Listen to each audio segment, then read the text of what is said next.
Okay na pala, guys. Sabi si Mike.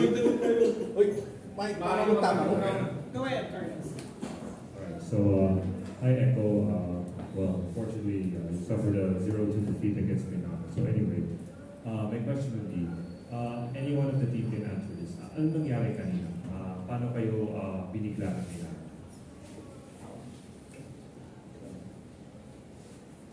Hindi namin expected na ibibig nila agad yung chlorine sa trending, and malakas din talaga sobra yung healing heroes nila kasi sobrang komportable nila gamitin yun, and hindi namin agad nakakapan ng counter. So ang dami namin natutunan sa game na yun.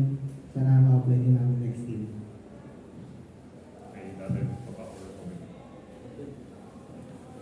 Siguro mas nalugi kami nung sinabay namin sila sa mga healing. Kaya mas tingin ko mas lamang sila sa laro na yun, kaya natalo kami. And I'm kind of curious, like si Zyda and Outplayed yung naglaro for today.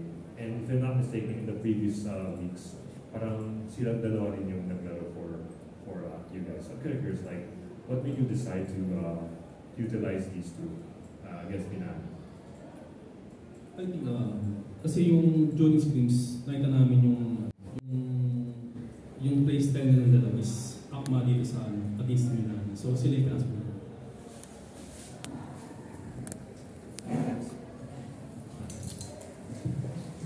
Ay, ako si ako.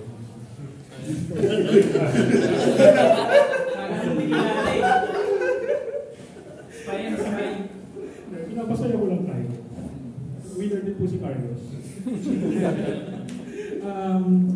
Okay, tinalo kayo. This is the biggest upset of the night. Kasi parang lowest ranking team yung Minana. Tapos kayo yung number 2.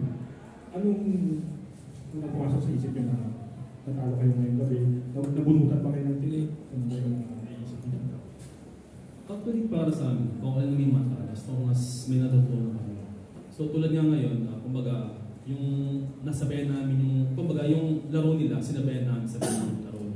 So parang lesson din sa amin dapat. Kung ano yung laro namin, nilaro lang namin. Gusto ko makakalaman yung mga iniisip na over ka ng mid-laner.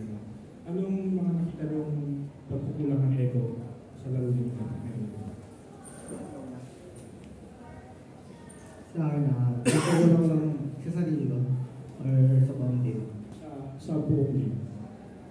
Sa akin hindi ko lang nalaro yung laro ko talaga, and kasi nag-area kami sa hero na kalaban so kailangan namin gamitan ng mga pinaractice namin na hero na counter para sa kanila, and di naman sa komportable ako din, so ano siya, parang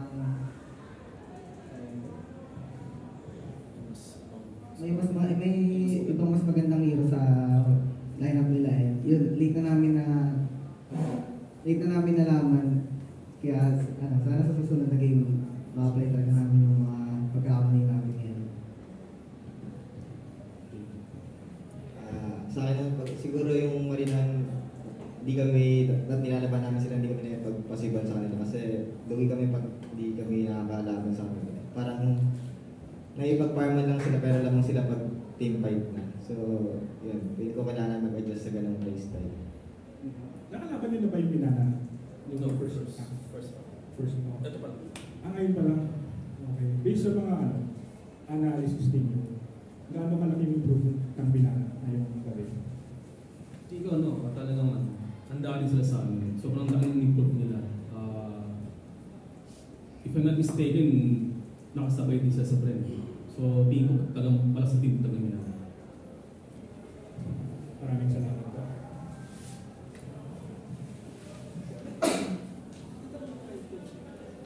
May tanong po si Michelle. Hindi, exclusive lang. Exclusive lang. Yun lang po. Salamat po. Salamat po. Guys, we'll check my exclusive ka lang din, Phil's Bar.